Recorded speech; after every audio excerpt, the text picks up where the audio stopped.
5. Wow, I did not expect it to be this good. To be honest, I didn't think there was really much of a story left to tell. It's been years since Toy Story 4, and I didn't particularly care for that installment.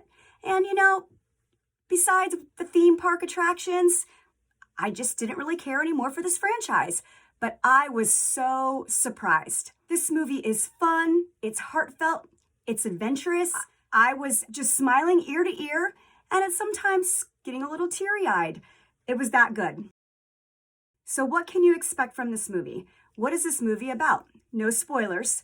Instead of Woody and Andy, we have Jessie and Bonnie, toy and child.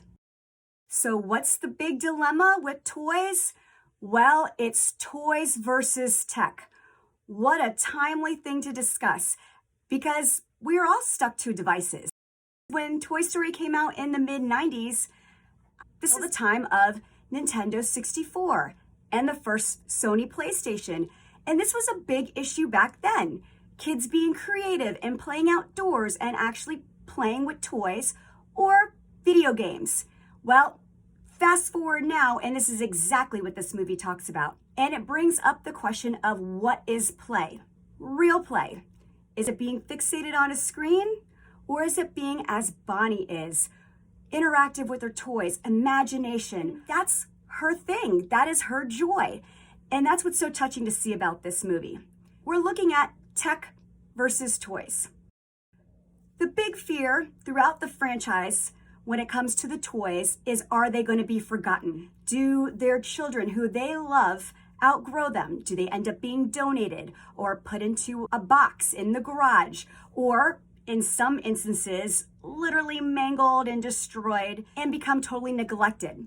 So this is still the fear, not necessarily because the child doesn't enjoy the toys anymore, but because they're trying to assimilate and fit in with their friends who are all playing interactive games online.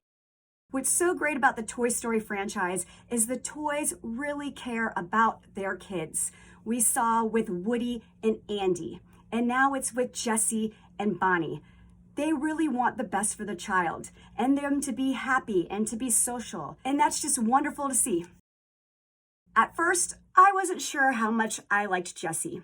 I fell in love with Woody in the very first movie, and Buzz. I loved their bickering, their dynamic, and how do you top that? What struck me about Jessie is how much she really cared for each child who owned her, and how well she knew their demeanor, their likes, their imagination, their special gifts. It was pretty touching. What's interesting about Toy Story 5 is the antagonist. Who is the villain? Who is the antagonist? We meet Lilypad, and it is a learning screen that's really cute and seems very cool.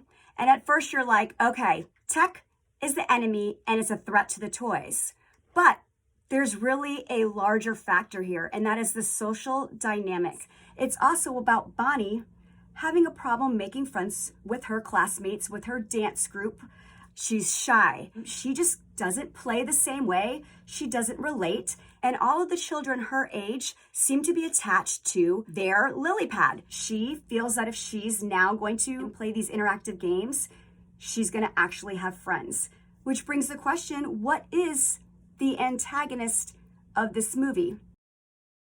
I remember watching Toy Story 1 and 2 and thinking about all the times that I had as a child playing with, well, it was more like G.I. Joes and action figures than it was dolls. But again, I remember all this, the imagination, and I really started to think, man, I really do cherish those toys. And in fact, that's rolled over into my adulthood and how I continue to collect and hold on to those toys, those beloved toys that I had while I was growing up. I don't think I'm ever going to outgrow it, and that's okay.